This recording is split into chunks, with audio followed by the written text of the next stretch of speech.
Hi guys. Okay, so where do we start, right? So the Encanto theme. I wanted to give you a little bit of a glimpse of what I did this weekend.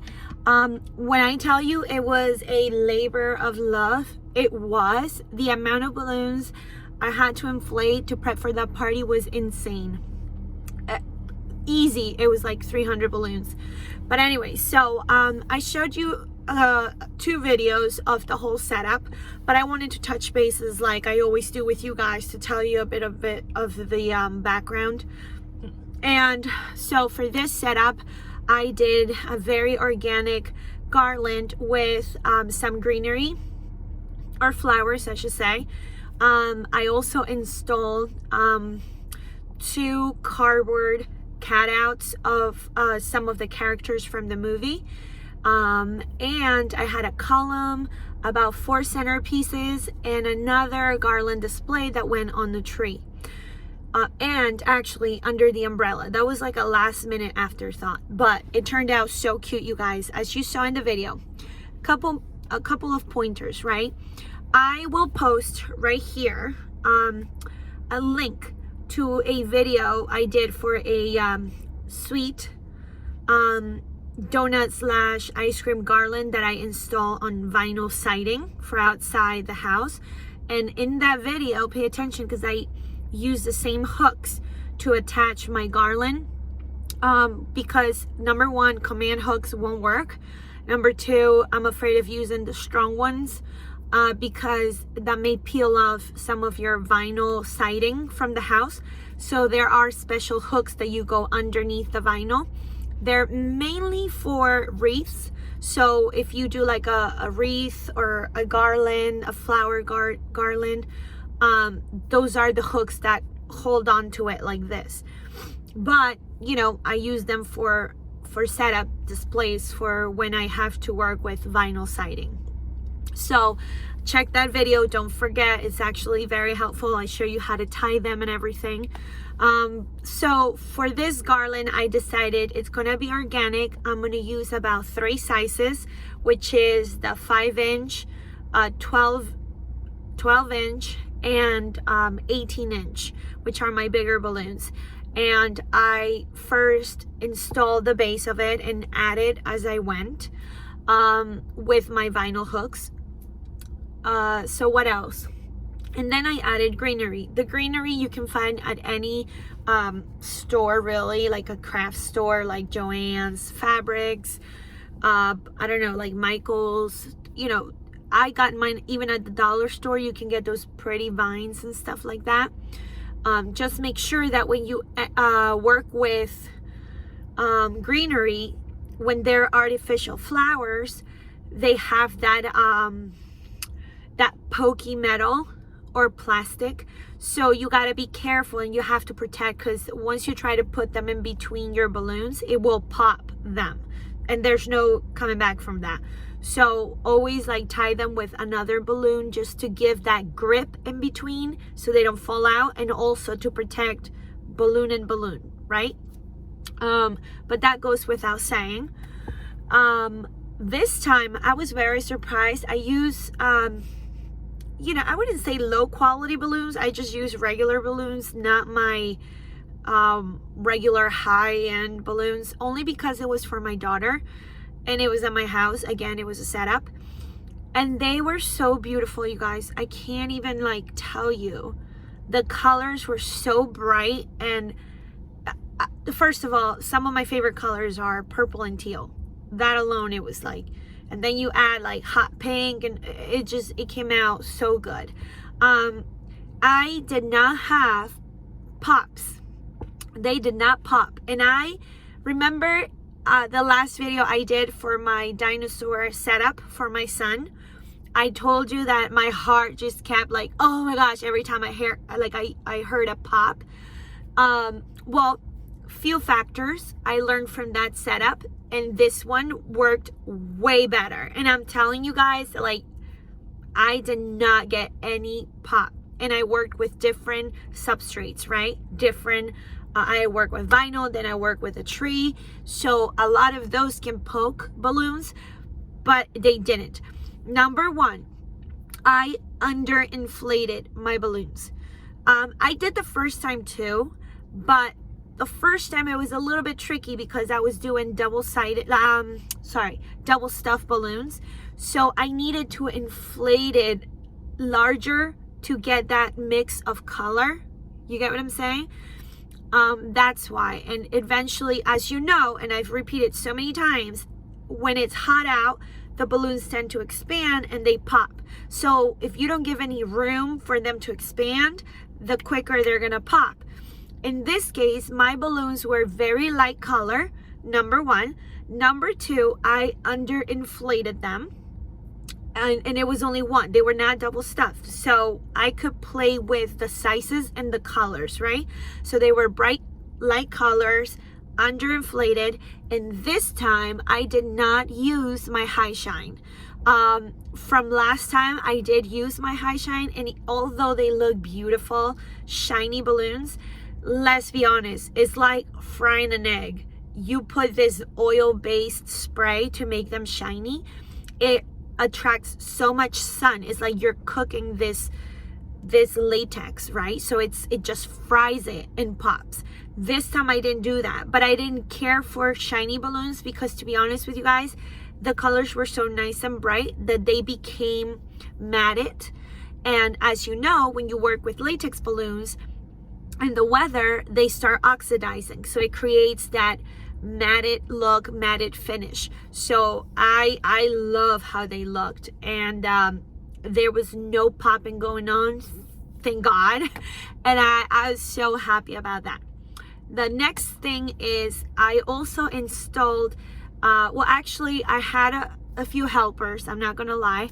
I inflated all the balloons, but I was mainly focusing on the main backdrop, right? The Madrigal family, if you want to call it. And then I assigned my sister and my mom to help me hang them on the tree. Guys, they did it. I cannot take credit for that, but I have hanged balloons on trees before. Once you underinflate your balloons, they become so, like, how do I put it? Squishy, like, right?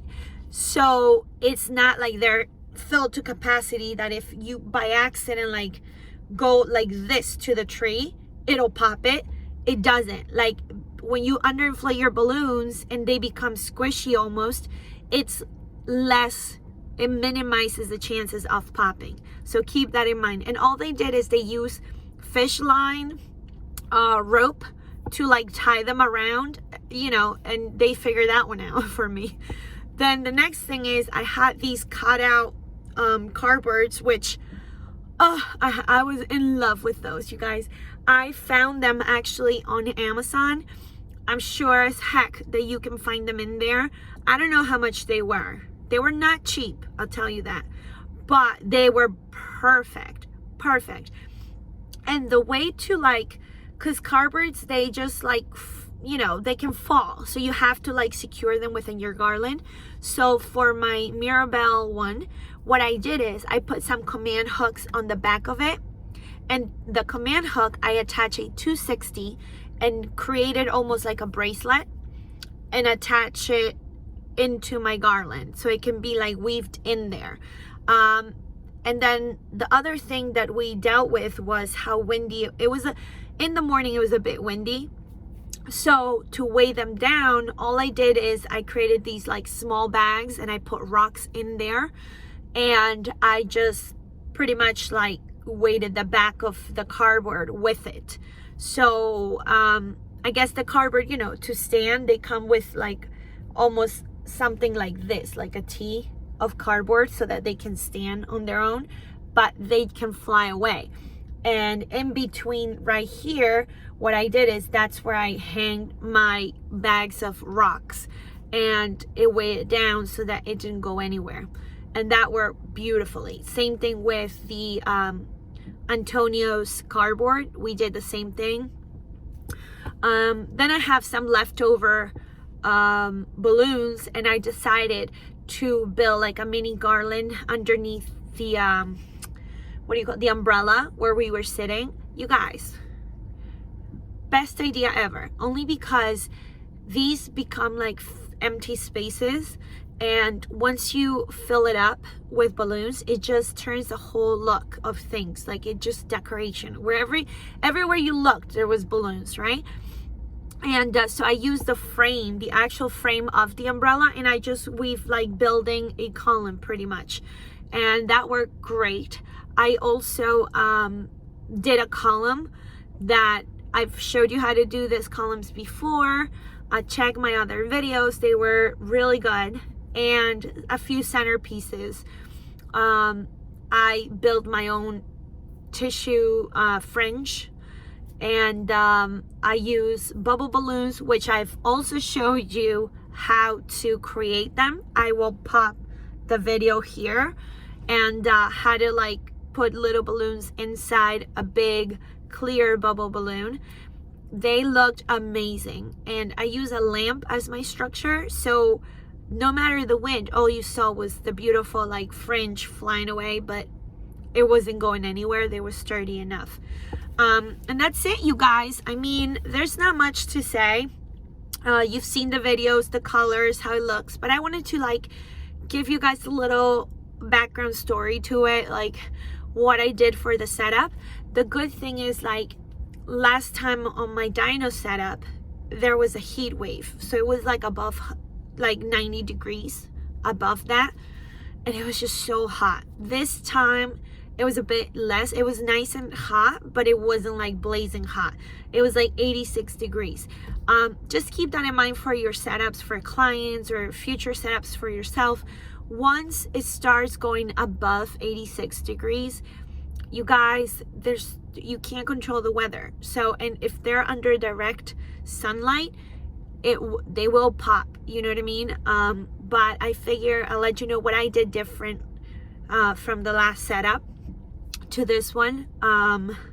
This time I used, instead of like, you know, last time was what, like a balloon wall, so I used lamps to create that square look.